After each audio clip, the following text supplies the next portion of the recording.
Good morning, guys. So, in today's class, we will see tautomerism and after that, heat of hydrogenation because we have to cover heat of hydrogenation in resonance part and also in hyperconjugation part. So, both together we will see after we finish tautomerism. Everything regarding tautomerism, the same old material which we discussed during nomenclature isomerism part, I have already shared it in the group. So, once today's class is done, you can revise that part again. Heat of hydrogenation and all, it's simple. You can note it down while the class is going on. All right, so let's start today's class. First, we'll start with tautomerism. After we do that, we'll go for heat of hydrogenation. So, tautomerism. So, when it comes to isomerism, we know one thing, the same molecular formula, but the different arrangement of atoms, be it structurally or spatially. We have two types of isomerism, right? And this tautomerism comes under structural isomerism only. Why? Because the molecular formula will be the same. The arrangement, the relative arrangement of atoms will be a little bit like in one way or the other, it will be different. So, when it comes to tautomerism, it is structural isomerism. And what type of molecules will show, we will see under condition. But the definition of tautomerism or the actual process of tautomerism will be something like this.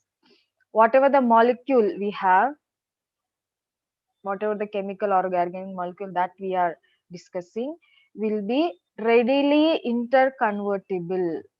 It's not like hypothetical, it actually converts, readily interconvertible from one form to another.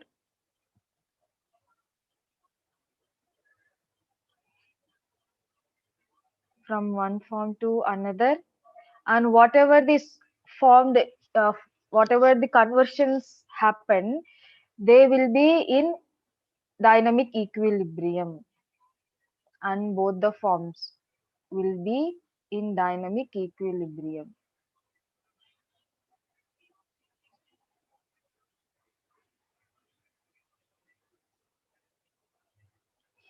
And both the forms will be in dynamic equilibrium, which means they actually interconvert in a solution. It's not like hypothetical, like resonance. If you take a simple example, ketone, C double bond O, CH3, CCH and H. So the molecules will actual whatever the interconvertible forms that this molecule can have, both will simultaneously exist in the solution. Definitely the percentage will differ depending on the stabilities of each form, but we have two forms available at one instant. So this pi bond will over go here and this hydrogen will be added to oxygen. So we have CH2 double bond CO and CH3. So this is keto form and this will be enol form. Why? Because we have a double bond in and OH for all. So this is an enol form. So the molecules, if you remember the arrow mark, if this is the arrow mark, the compounds are or the molecules that we are writing, those structures are hypothetical. This equilibrium means the actual interconversion is happening. Just check with the arrow marks that we are using. These molecules actually exist, but the percentage will differ depending upon the solvent we are using and also the stability of the so formed forms. All right. So one important condition, not all molecules will exhibit tautomerism. One important condition for any compound to show tautomerism will be presence of at least one alpha hydrogen. Why alpha hydrogen means? Here you can see a new pi bond is formed between carbon carbon, whereas the initial hydrogen whatever we have, it is shifted such that we have an alcohol group on the product side. I mean after interconversion. So if there is at least one alpha hydrogen, then this tautomerism is possible. And yeah, and also there are two systems in which we can talk about the shifting of hydrogen. And remember that Here the actual bond, whatever initial CH bond that we have, it is broken down and a new bond is formed between oxygen and hydrogen. That's why this keto-enol tautomerism is also called 1,3 shift. 1,3 shift. And what is shifted? Hydrogen atom. Hydrogen atom is shifted. Hydrogen atom is shifted and the new pi bond will be replaced. Instead of pi bond on the oxygen, a new hydrogen atom will be shifted. So this tautomerism is also called 1,3 shift. Okay. So the main condition is presence of at least one alpha hydrogen. Alpha hydrogen in the sense next to the carbon-carbon double bond or carbon-carbon and carbon C double bond O, C double bond N or C triple bond N. Carbon with any multiple bond with polyvalent atom. At least one alpha hydrogen should be there. If you take a simple example, C triple bond N and H. So we have hydrogen. And again C double bond O, CH3, CH3. So this is the carbon-carbon double bond. Here we have alpha hydrogen. So tautomerism is possible. Tautomerism is possible. Let's take this one. Acha, okay.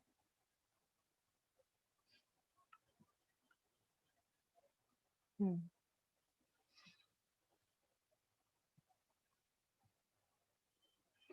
C double bond O, OH benzaldehyde. So we have C double bond O, OH. As you can see, benzene only has C6H6, 6 hydrogen. In the place of 6 hydrogen, we have C double bond O, H, benzaldehyde. This is H, sorry. There are no alpha hydrogens. So tautomerism is not possible in this molecule. So as long as you have alpha hydrogens available, there will be tautomerism, which means there are two readily interconvertible forms available. So first thing you should check whether a compound shows tautomerism or not. Just check how many hydrogens are available to the adjacent on the adjacent carbon. Wherever you have carbon-carbon double bond or carbon bonded with nitrogen.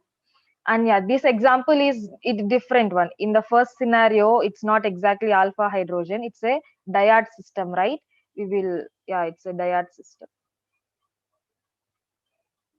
Can you repeat the last example? Okay. See, okay, I'll write the actual structure including hydrogens. You'll understand better.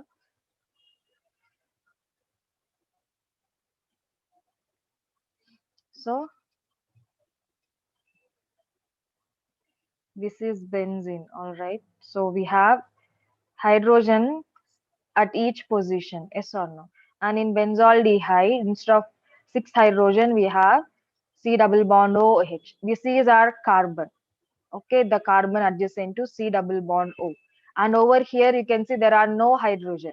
If there is hydrogen adjacent to our C double bond O, that hydrogen was shifted onto oxygen and we ended up having O alcohol, something like enol like this, right? Here there are no alpha hydrogens. Because of that, tautomerism is not possible in benzaldehyde. That's why tautomerism is not possible in benzaldehyde. Okay, but whereas if you have some different molecule, same benzene ring you take, but before it forms a benzene ring, cyclodiene, some double bond O, something like this. But here you have two hydrogens because the third pi bond is not there in this molecule.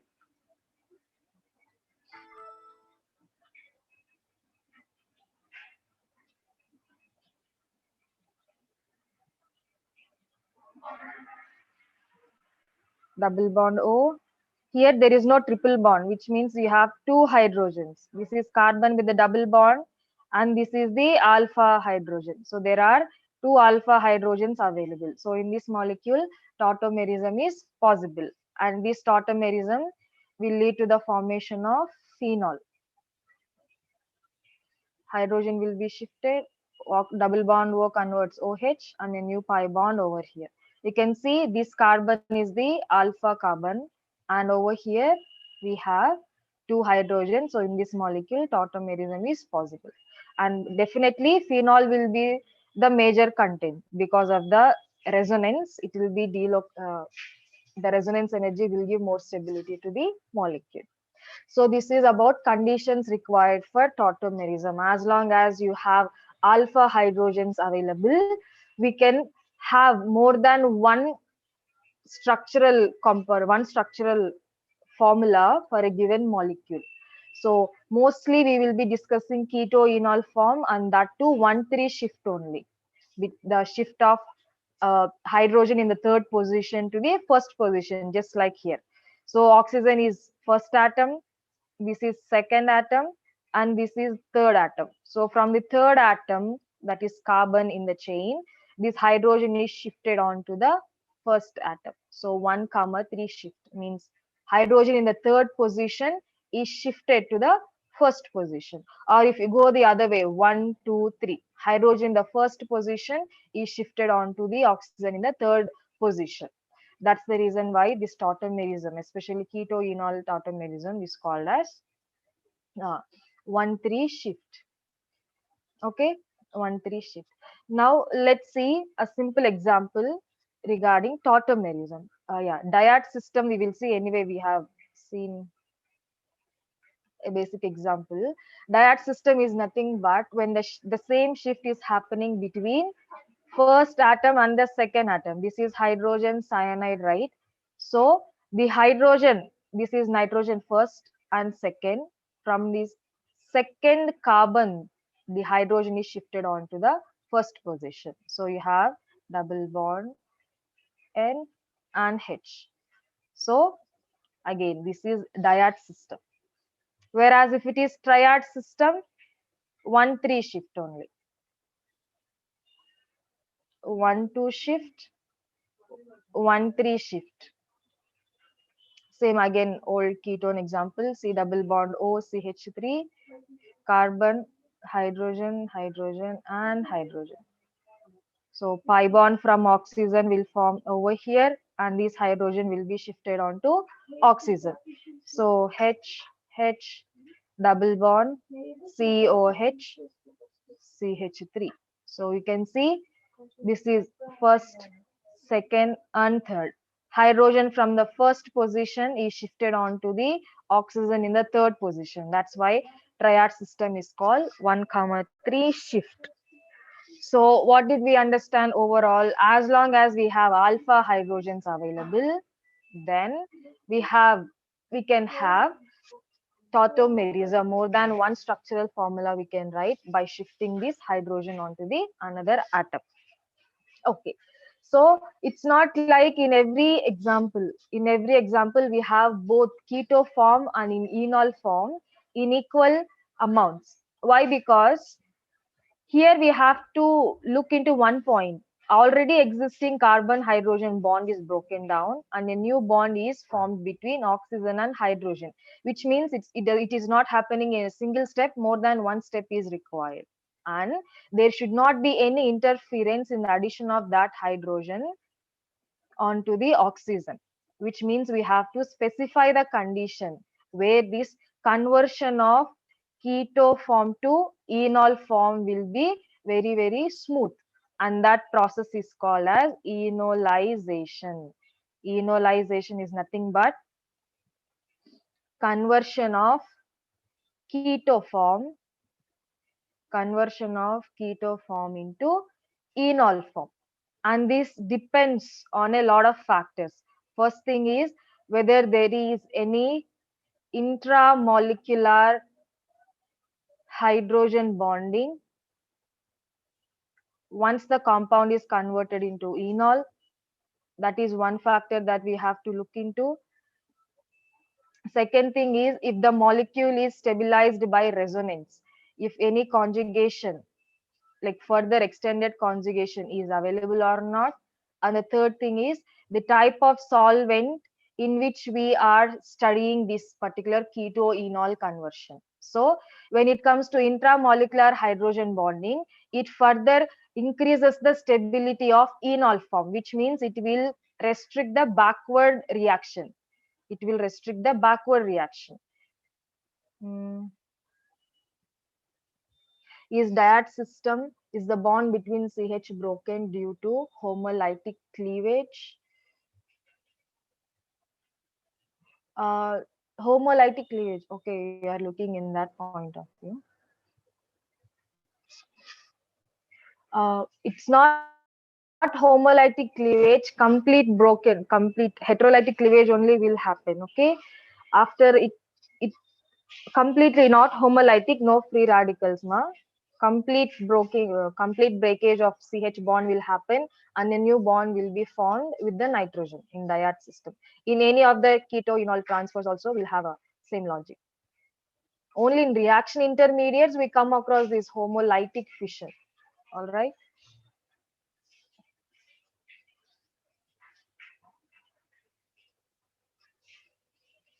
Like how is it electron pair being shared? See, cyanide is C triple bond N, right? C triple bond N with a negative charge on the carbon after hydrogen is lost, H plus. So there will be a lone pair. Yes or no? This is how a HCN compound molecule will be ionized into H plus. But during tautomerism, the hydrogen is added on to the nitrogen. If you observe this molecule, this actual structure, you have double bond with a lone pair and a dative bond over here, 6 8, yeah, and this nitrogen. So have one more pair, something like this. So this will be the arrangement of electrons in this particular one. Lone pair will be on carbon, but it does not carry any negative charge. That's the ionization of hydrogen cyanide. But when this tautomerism is done, this will be the actual structure of the molecule. You can count the number of electrons. Octet is there around each carbon and nitrogen. Okay, this is the structure, electronic arrangement. Okay. So let's take one more example where the first two conditions are satisfied. So let's see, CH3, C double bond O, CH2, C double bond O, O, CH3. So what will happen? There are two hydrogens, right? So this pi bond will form over here. This hydrogen will go over here. We have CH3, COH, double bond CH, C double bond O, O, CH3. Now, between this C double bond O and this OH hydrogen, we have intramolecular hydrogen bonding. Because of this intramolecular hydrogen bonding, the percentage of enol in this particular system will be something like this, 7%. Whereas if you take the previous examples, the enol content will be 0%. Here 100% we have, 100% we have keto form only. Why? Because there are no extra factors stabilizing the enol form at the end of tautomerism. Whereas here you have intramolecular hydrogen bonding. This intramolecular hydrogen bonding will stabilize the enol form, and because of that we have some considerable amount of it in the solution. Some considerable amount of it in the solution. No, it's 76, not 7. 76 and it's 24. It's 7 and 96 are for another. It's 76 and 24%. You can see because of this stabilized intramolecular hydrogen bonding, around 76% of enol form is observed. Same. If you take one more example which will justify the conjugation, I mean the second point, resonance. Previous example only, benzene, not benzene, cyclodiene with double bond O, Same. At the alpha position, you have two hydrogens. So these pi electrons will come over here, hydrogens over here. So we have phenol, OH, and a new pi bond over here. So comparatively, phenol is more stable, right, because of the conjugation. So 100% of this molecule will exist in enol form, whereas keto form will be 0%. Why? Because we have conjugation to stabilize the enol form. That's why the presence of, or the, if there is any chance for intramolecular hydrogen bonding or conjugation in that particular solution or for that particular form, the enol content will be further more. In the first point, we have intramolecular hydrogen bonding. In the second point, we have conjugation. Conjugation is nothing but alternate pi bonds which will delocalize, and this delocalization will increase the stability of the enol formed. Should there be any reagent that is used to convert to enol form? No, reagent is not necessary, but the solvent is important. The type of solvent that we use important. Reagent is not necessary, sorry. Solvent, the type of solvent we use will determine the conversion. It's like a spontaneous conversion, ma. It's not like temporary one. The definition itself, we are saying that the two forms are in dynamic equilibrium, which means at the same instant, if there are any stabilizing factors, both the forms will coexist, which means no no external reagent is required. But in the solution form only, these type of ionic reactions will be favored, right? Which means the type of solvent in which we are storing our particular molecule should be in favor of this particular conversion that is required, right? So when it comes to solvent, we have two types: polar solvents or protic solvents, and non-polar solvents or aprotic solvents. Why we are specifically going for protic and aprotic means, here we are talking about the shift of hydrogen, right? One second, a bit up. Okay.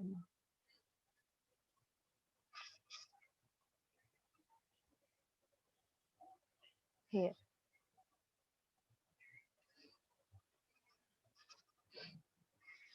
So protic and aprotic solvent.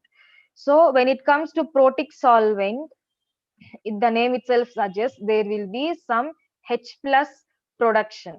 These H plus will interfere with the hydrogen bonding, and because of that there will be less enol content. There will be less enol content when we have polar solvents or protic solvents. Why? Because the H plus, whatever the H plus that the solvent is providing in the solution, they are going to interfere with our hydrogen bonding. And if that is involved, if from the solution, if hydrogen bonding is present, let's take this molecule only. If the hydrogen bonding is coming from another, some H2O is there. So if the hydrogen bonding is present this between this oxygen and this hydrogen, this will not form, right?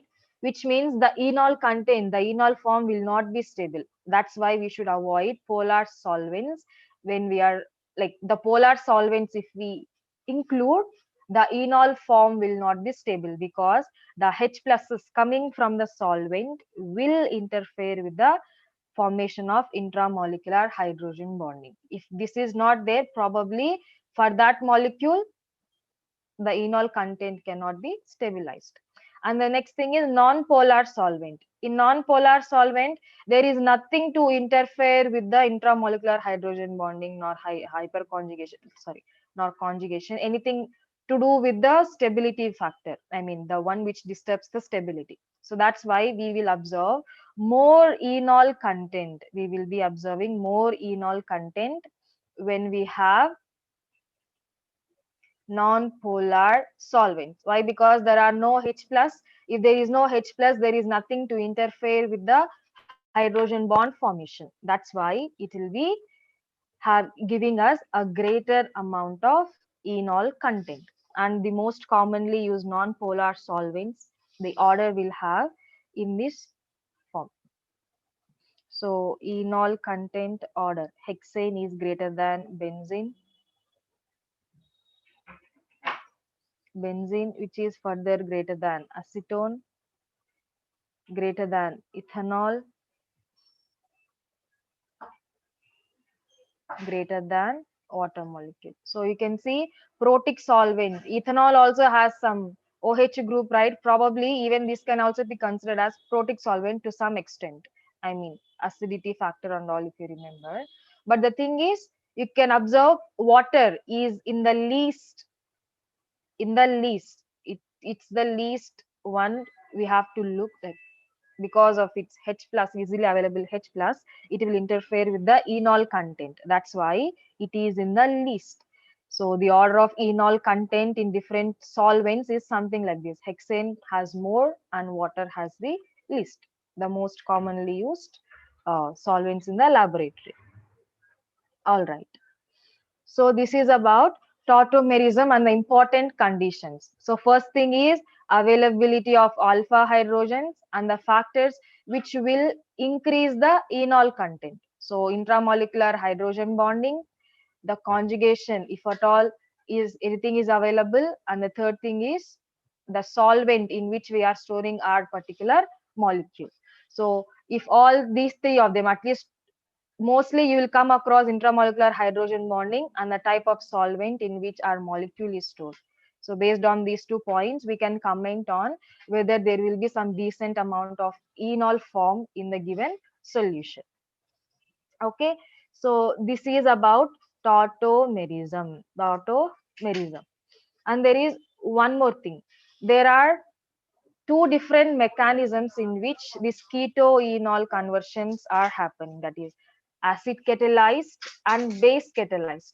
Actually, they are not important, but we have already discussed them the last time we had this isomerism part. You can revise it. I have already shared the notes, right? So please go through it because I wanted to discuss the important part, heats of hydrogenation. That's why. Okay, so everyone is clear with the tautomerism, right? Do you require some more input to it? Please let me know. Otherwise, we can carry on with the heats of hydrogenation.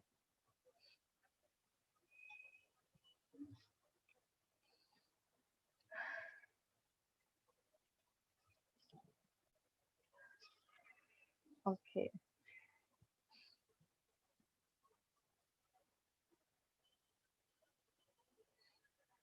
So, how are the questions asked? So, when it comes to tautomerism, first thing is they will ask you whether tautomerism is possible or not.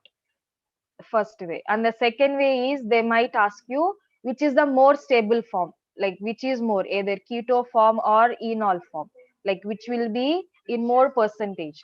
So you can check whether the enol form is more or keto form is more by looking at these three conditions. If to the enol form, if there is any chance for intramolecular hydrogen bonding or any conjugated system, I mean alternate double bonds and single bonds, or if it is present in non-polar solvent, you can say that enol content is greater than keto form. Like that you can go. In protic solvent, does it mean that there is no chance of conversion of keto to enol form? Yes. Even if the reaction has started, but one, yeah, even if the enol form is like, even if the enol form is available in a protic solvent, it won't be stable. Why? Because the molecule has to form intramolecular hydrogen bonding so that it cannot undergo backward reaction. If there is a protic solvent, something like this will interfere with this intramolecular hydrogen bonding. It will form hydrogen bonding, something like this. Because of that, there is no factor stabilizing our enol form. So the molecule will convert into keto form again. Definitely, it will form enol, but it cannot stay in the solution for a longer time because there is no factor helping for its stability. So it just undergoes backward reaction and stays in keto form. That's what we mean by protic solvents will lead to less enol content. They are interfering with the stability of the molecule. If the molecule is stable, then only we can consider it amount in the solution, right? If it is converting back, then it is not existing in the solution at all. That's what we mean by protic solvents gives less amount of enol content. Could you give definition of enolization? Okay, one second. The conversion of keto form to enol form. Simple, nothing more. Enolization is conversion of keto form to enol form. That's it. Above part we have seen right here. Enolization is conversion of keto form to enol form. That's it. No more extra definition, but they will, under enolization, they will include the factors which are helpful for the stability of enol. That's it. Okay. Okay. So that is about keto enol form. Now let's look into the next important part, that is heat of hydrogenation.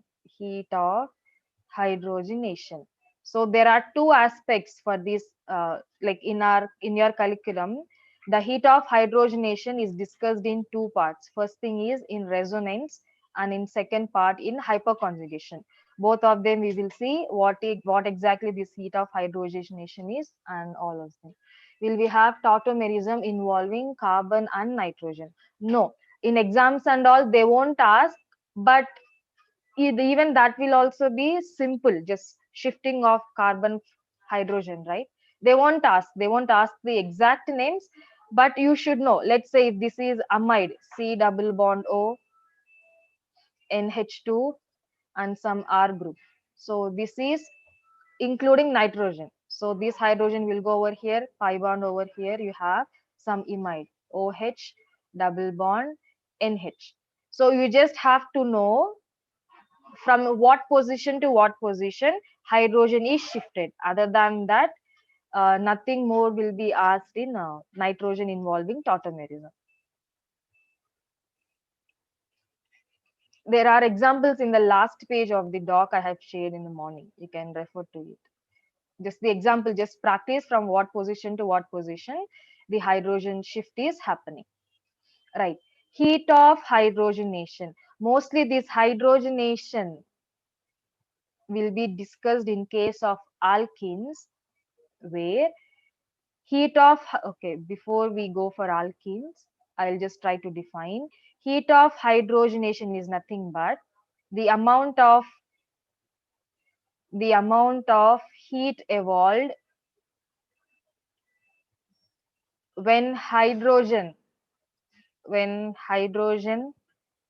H2 is added to an unsaturated system. Unsaturated system. Unsaturated system in the sense double bond or triple bond. So if you take an alkene, C double bond C, this is an alkene, right? So if we add some hydrogen, that means we are performing a reduction reaction here. So hydrogen will get added at each position and some energy will be released, enthalpy of hydrogenation or some heat of hydrogenation. Now what exactly this heat of hydrogenation is, why exactly is it important, means the amount of energy evolved at the end of the reaction will help us to understand about the stability of the molecule. If the alkane, especially if it is more stable, the thing we do when we are performing this hydrogenation is we will be heating, right? End of the day, some amount of enthalpy will also be released. Yes or no? Whereas the amount of energy released is taken as a direct measure of the stability of this initial reactant. So if the compound is more stable, then the heat of hydrogenation will be less. If the same compound is less stable, then the heat of hydrogenation will be more. So why is it more if the compound is less stable? Means we all know we have to heat the reactant along with the hydrogen when we are trying to remove the unsaturation. That's what reduction is, addition of hydrogen, right? In the process of addition of hydrogen, there are two steps: hydrogen hydrogen bond breaking and a new bond formation between carbon and hydrogen. If this bond is easily broken down, then there will be more amount of heat evolved, which means the delta H will be more if the bond is easily broken down. Whereas if the bond is very strong, more amount of heat will be invested in the bond breaking and less amount of energy will be released as the enthalpy at the end of the reaction. That's why when you have an alkene, if the heat of hydrogenation is less, the compound, the initial alkene is more stable. If the heat of hydrogenation is more, then the compound will be less stable. So let's take a simple example. So we have ethylene, C double bond C, hydrogen and hydrogen, and we have pent-1ene, C double bond C, CH2.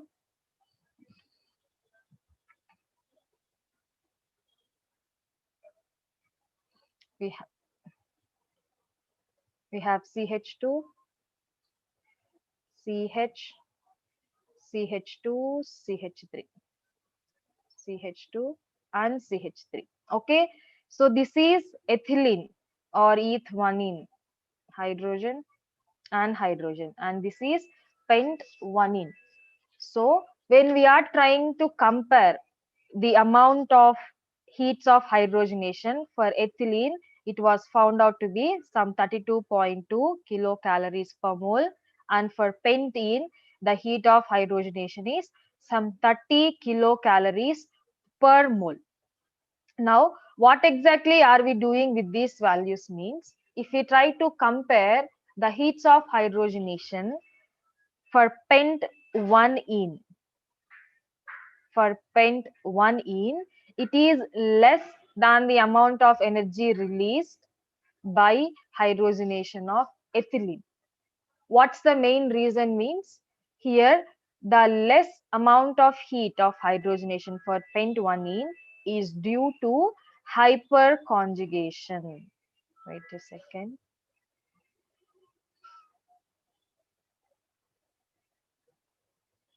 So the stability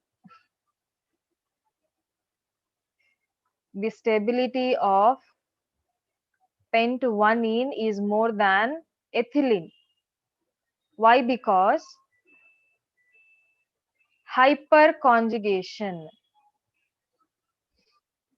hyperconjugation is possible in pent-1ene. How is it possible? Means so C double bond C, hydrogen hydrogen, we have H, sorry, H, CH2, CH2 and CH3.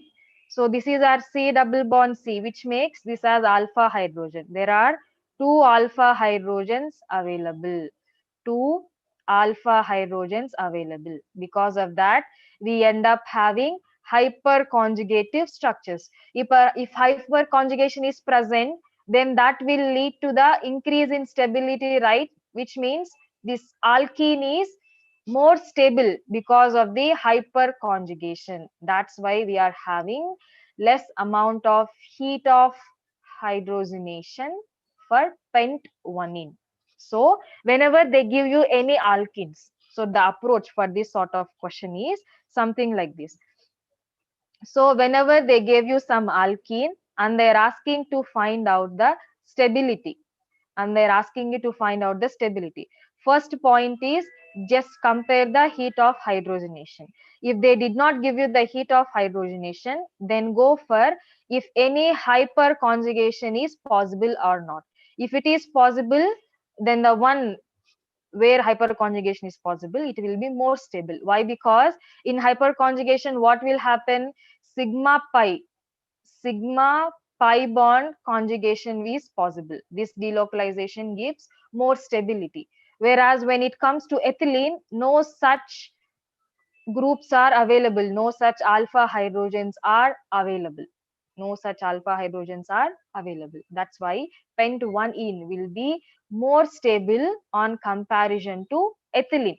When you take pent 2-ene, definitely alpha hydrogens will increase and it will be much more stable than pent 1-ene. So what did we understand from heats of hydrogenation? If the heat of the amount, the delta H value at the end of the reaction, if it is less, then the initial alkene to which we have added hydrogen will be more stable. If the heat of hydrogenation is more, then the initial compound, that the alkene that we have taken, is less stable. So that's what these heats of hydrogenation explained using hyperconjugation. So clear, right? The main reason we are discussing hyperconjugative structures related to heat of hydrogenation is the delocalization will impart extra stability. That's the only thing you have to consider. Whether alpha hydrogens are there, whether hyperconjugation is available. If so, how many of those hyperconjugative structures are possible? By considering those two factors, we can say whether our initial alkene is stable or not. Okay, this is one thing. And one more thing we can learn from the same example is this one. Please observe ethylene and pent-2-ene. Wait a minute, I'll draw separately.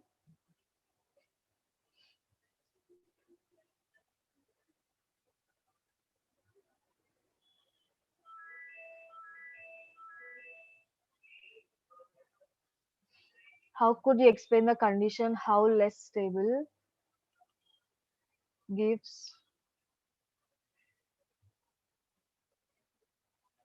bond enthalpies ma? Bond enthalpies. One second.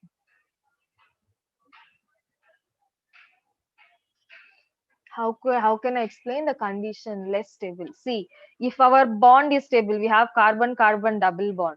If this double bond is easily broken, then the reaction will be more exothermic, more energy will be released because less energy is required to break this bond. So whatever the heats of enthalpies are involved, they will be more.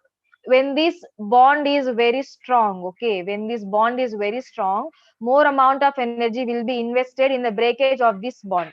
Because of that, we have less enthalpy, less amount of energy released at the end of the reaction. Here we are talking about the stability of the alkene in terms of the energy required to break the actual carbon-carbon double bond. Okay, understood?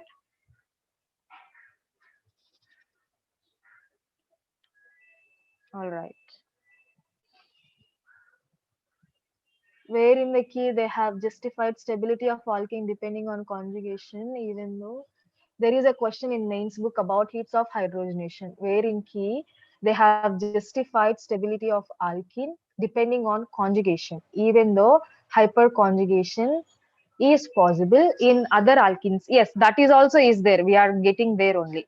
Hyperconjugation is of more importance again than conjugation because the resonance, the number of acha, we'll take a benzene example and we will look into it. Maybe you'll have we will understand more of it. Let's see. The same heats of hydrogenation when we are comparing. So we have a cycloalkene, something like this. Okay. And upon adding hydrogen, we end up having normal cyclohexane. And the amount of energy released delta H equal to some plus, sorry, not plus, some 119.54 kilojoules. Now, when we have cyclotriene, means there are three alternate or three alkenes, what is the expected value for this to convert into cyclohexane? Delta H will be this value into 3, some minus 119.54 into 3. Why? Because it's proportionate. Uh, for one pi bond, we require this amount of energy. To add 3 more To break 3 more, 3 times of the energy will be released. So it is something like 358.64 kilojoules, something like that. So what is this triene? This is our benzene, right? So this is the expected value, but the actual value observed delta H will be something around some 2.208.64 kilojoules. So you can see between the expected value and the observed value, there is delta H difference of some 150 kilojoules. So where exactly this extra amount of energy has disappeared? That is due to, this can be justified due to resonance or conjugation conjugation between 3 pi bonds in benzene. So because of this delocalization of these 3 pi electrons, the resonance energy, you know the difference, right? The resonance energy, the actual structure will be resonance hybrid and it will be much lower in energy. The difference whatever we have between the most stable resonance energy is nothing but the difference between most stable resonating structure and the resonance hybrid. Okay, so whatever this difference we have, it is the barrier, it is the energy barrier between resonance hybrid and the most stable resonance structure. That and all is different, but the expected amount of value is higher than the observed value. Why exactly this lower heat of hydrogenation we are observing means due to the delocalization or resonance. This is giving extra stability to this molecule, to these pi bonds. Why? Because in reality, the benzene will be something like this. The pi bonds are in complete delocalization throughout the molecule. It's not like the bond is fixed between 1, 2, 3, and 4. It's not fixed. It will be in complete delocalization. Partial double bond will be there, right? That's the reason. Due to this complete delocalization of these pi bonds, the extra stability will lead to the lower amount of heats of hydrogenation when it comes to benzene. So that is one thing. So again, it depends on the magnitude. The question I think for you we have to do in the approach, how many hyperconjugative structures are possible and how many pi bonds are involved in the conjugation. So maybe when comparing those two, you will have your answer. So what did we understood from this part? As long as we have any alkene, and one more thing, ma, I just ruled it out. One more thing, whenever you have any alkene, so C double bond C, let's take previous example only, ethene and pent-1ene, hydrogen, hydrogen, CH2, CH2, and CH3. Whereas C double bond C, CH3, H, 1, 2, 3, 4, and 5. You can see this is the least substituted. This is the least substituted. And this is the most substituted of the three. Substituted. So, one more thing is when it comes to alkenes, most substituted alkenes means on the carbon-carbon double bond, if there are more substituents, then that molecule will be more stable. Most substituted alkenes will be more stable, will be more stable. You also take down that point. If we look in this point also, we can justify the stability, why stability of ethylene is less than the stability of pent-1ene. So what are all factors we learned today for alkenes? Most substituted alkenes are most stable. The ones with low heat of hydrogenation are also more stable. And this heat of hydrogenation can be explained two ways. First thing is whether hyperconjugation is possible. The second thing is conjugation or resonance. So mostly it is specific for benzene in terms of resonance, but in alkanes, hyperconjugation will be the most dominant one to explain the stability in terms of heats of hydrogenation. So another logic is to check what are the type, how many substituents are present are carbon-carbon double bond. Here there are zero. Here you have only one substituent. Here you have two substituents. So this will be the most stable between the compounds 1, 2, and 3. Okay, so this is about heats of hydrogenation, and what sort of questions you can expect from this heat of hydrogenation means, first thing is they will ask you to compare heats of hydrogenation which will have more or not, that you can check in terms of stability. So either if any hyperconjugation is available, or how many number of substituents are there. In that point of view you can ask. Second thing is same, they will ask the other way, they will ask you heat of hydrogenation, or else they will give heat of hydrogenation and they will ask you the stability. So just compare heats of hydrogenation. So these two are the important approaches we have to do in heats of hydrogenation. So clear, right, everyone? Heats of hydrogenation, how it is justified, the stability in terms of resonance and in terms of hyperconjugation. Excuse me, ma'am. Yes, please. Ma'am, what is the last point you have written? Oh, sorry. This one. Yes, ma'am. Okay, when they are asking us to compare the stabilities, sorry, when they are asked, let's say some they give ABC compounds and they're asking the stability order, and they give you the heats of hydrogenation. So just compare them, the one with the least heats of hydrogenation will be more stable. Like that you have to approach. Okay, sorry, I bought this pen tablet new, so I'm just getting used to it. I'll improve. Okay, I'll improve my writing on the screen. The HOH part in the benzene case once again. Yes, ma. I'll go there one second. Hmm, okay.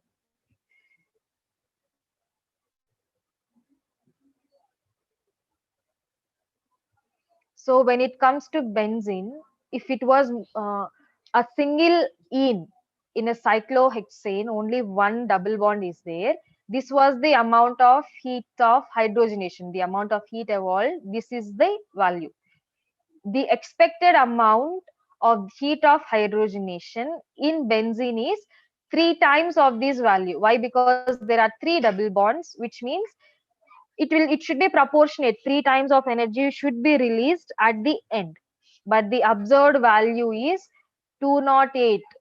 Different, it is much lower, that is 208.64 kilojoules. So what happened to the extra difference, that is 150 kilojoules? What happened to this value? Like, why is this difference is observed? This difference is observed, or the observed heat of hydrogenation is less by 150 kilojoules. The main reason for it is delocalization of the pi bonds. Because of this delocalization, the stability of the benzene is increased. If the stability is more, then the heat of hydrogenation will be less. So that's how we can comment on the heat of hydrogenation expected value and the observed value for benzene, due to the extra stability given by the complete delocalization of all the 3 pi bonds within the ring. Okay,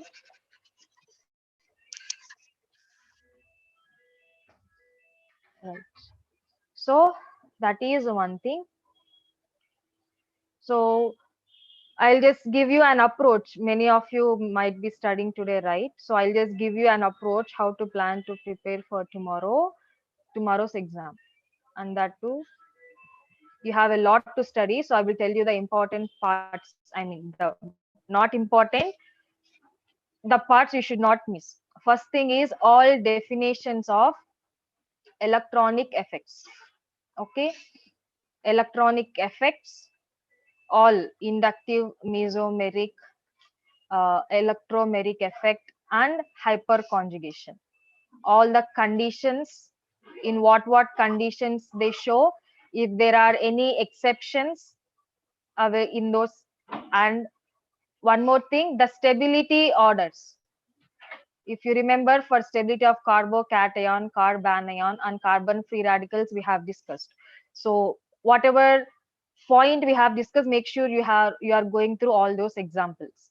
Okay, all four of them without any doubt, go through their definitions, in what conditions those electronic effects will happen, and if there are any exceptions, like if there are any changes in the order, something like that. And yeah, stability factor for different carbon ions. And yeah, this carbocation, carbanion, and carbon free radicals, their hybridizations, okay, and their geometries, and all three of them will be unstable.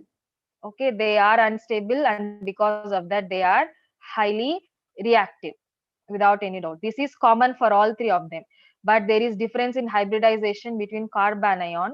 So make sure you are going covering all those three. Okay, and next thing is, mm, this is done. Hyperconjugation is done. Yeah, tautomerism. Without any doubt, go through tautomerism, because that's what we have done today. Go through it without any doubt. And more importantly, when it comes to hyperconjugation and resonance, not hyperconjugation, in resonance, plus M groups, minus M groups, and their order, the magnitude of their effect. So make sure you are going through both of them. And yeah, that will do. Yes. If you cover all these things, it will be fine. Not only here, even for mains also, only these are the areas. Definitely this part, like it seems only 4 lines, but when you actually look into it, all four of them are different, right? It requires some homework, but make sure you are reading them. But don't miss in what situations or what is the reason to observe that particular electronic effect. So those things also you please take care when you are revising. So this is all for general organic chemistry. Yeah, one more important thing I totally forgot: aromatic, anti-aromatic, and non-aromatic. This part you should not miss. They are simple questions, easy questions, but you should know the logic. You should have 4n plus 2 for aromatic, for anti-aromatic 4n pi electrons, and these two should be in complete resonance or complete delocalization. So the ones which are not following, by default you can take them as compounds without resonance, that is non-aromatic. On Monday we have to start alkenes. Definitely we are starting alkenes on Monday without any doubt. So this time it will be easier, I guess. I'm using this screen sharing, right? So it will be easier to share notes and everything and all. I'll try to write neatly. From next time I'll get used to it. Carbenes are also a type of reaction intermediates, ma, but as of now they are not required for you because we haven't gone that deep into GOC. In Singage and all, they do a lot of discussion on these carbenes and other reaction intermediates, but my recommendation, they are not important. When will be the phase test be conducted? They are thinking in the first week of March, but date is not finalized. When we were discussing, mostly like in the first week of March, maximum they'll finish it off by before 10th of March itself, if things go planned. Date is not finalized because there are a lot of uncertainties. So yeah, it will be in the March, before March 10th only, not more than that, because we have to prepare for boards also. We have to do theory chapters, thermodynamics we have, acids and bases we have. So those small chapters we have to learn again. So that will take time. So definitely by before March 10th, you will have your face test. Structural I conformational for the exam. That is already done, right? All the isomerism is done, right? That and all included for previous phase test only, na? So they won't include it again. They will start with GOC only, this phase test. Okay, right. So make sure you are following, you are revising everything, ma. Exam, especially when it comes to GOC, clarity of the concepts is important. So just practice everything and yeah, don't get confused. Then paper will be easy only. Okay, if you have any doubts, send them in my WhatsApp. I'll attend to them. Other than that, on Monday, definitely we are starting all canes. And one more thing, tomorrow I have PTM. Probably they will combine your batch with some other batch, it seems. So I'm not sure which batch they are going to combine. But yeah, they are going to make changes. Or else, if there is time, I will only do the paper discussion in the afternoon session. Okay, that will be for today. All the best for tomorrow's exam. We'll meet again either tomorrow afternoon or Monday morning. Freshly, we'll start alkanes. Chalo, have a nice day, ma. Take care.